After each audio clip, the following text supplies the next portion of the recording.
Actually, can I introduce? All right, go. Hi, we're the Valley Girls Incorporated from Carlsbad, California, and our project is the Phosphoroller.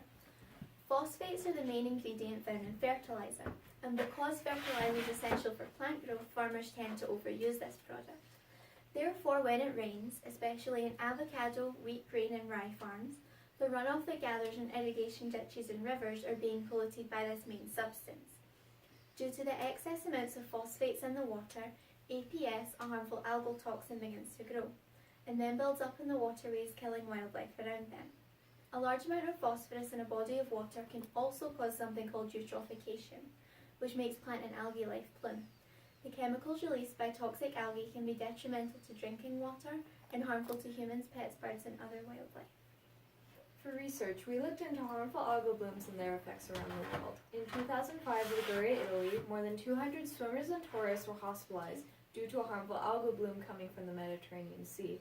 In 2014, Toledo, Ohio, more than 500,000 people were left without water for 3 days due to a harmful algal bloom coming from Lake Erie. South Florida has also spent an estimated $22 million per year due to its effects. Phosphates travel down rivers and streams such as the Mississippi River, where it drains down each year into the Gulf of Mexico, causing dead zones spanning more than 5,000 square miles wide.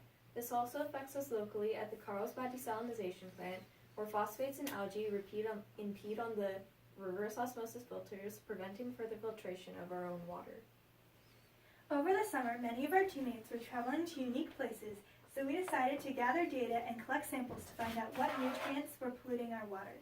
We gathered data from 6 countries: the US, Mexico, France, Scotland, Iceland, and India. Our highest sample came from Iceland. Over 81% of the data measured over 300 parts per million phosphate, meaning that it had the potential to be facing pollution eutrophication. In Beaune, France, the scummy algae fed off the high phosphates in the Bouzé River, and Reyna measured 300 parts per million there. And in Iceland, the water moves faster than at some of our other sites, and Kian measured 2,500 parts per million there. We decided to focus our efforts on a device that would cut down the amount of phosphates that flow from agricultural runoff drains into large bodies of water. Our solution is the Phosphoroller, an inexpensive steel cylinder coated with iron oxide that is placed in agricultural runoff drains. The iron oxide bonds with the phosphates in the water in order to form ferric phosphate and water. We know our solution won't last forever, so we decided to place a Texas Instruments sensor tag onto one of the rollers. Once the sensor tag has spent a set amount of times, it will send an alert via Bluetooth to an app already downloaded on the farmer's phone. We want to add onto an existing app called Harvest Yield or code our own, and we've already reached out to Harvest Yield and received a response that they were open to the idea. For our Phosphoroller design, we have used replaceable, inexpensive steel cylinders, each 11 inches long and 4 inches in diameter. Each of these cylinders come in groups of 2 and are attached at the center, and they are coated in iron oxide. On each Phosphoroller unit, there are 4 fins on either side, and they are buoyant, allowing it to travel through water as fast as it can, no matter how high the water in the drainage canal may be. To connect multiple Phosphoroller units and the controller, which houses the sensor which tracks the rotations, together, there are interlocking pieces on the ends of both.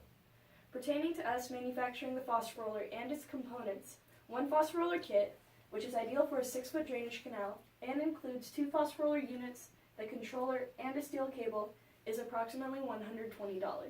To buy an individual Phosphoroller unit, that is approximately $35. Our device is unique because it uses all biodegradable materials that can be easily disposed of. Farmers can bury the used Phosphoroller with their crops, so it'll act as a time-release iron dispersal system in their soil, and will add the phosphorus which it caught from the water, which is the main ingredient in fertilizer. The Phosphoroller refertilization cycle allows the reuse of fertilizer which is used on crops. Also, this will provide financial incentive for farmers to sell the stocks and amount of emissions they output into nature through cap and trade. We have met with over 9 experts in the field, from farmers to biomolecular chemists, including the Southern California Agricultural Director Lance Sanderson, the Carlsbad City Chamber of Commerce, and the Principal Global Innovator at Booz Allen Hamilton. In conclusion, phosphates are harmful in water and safe on land.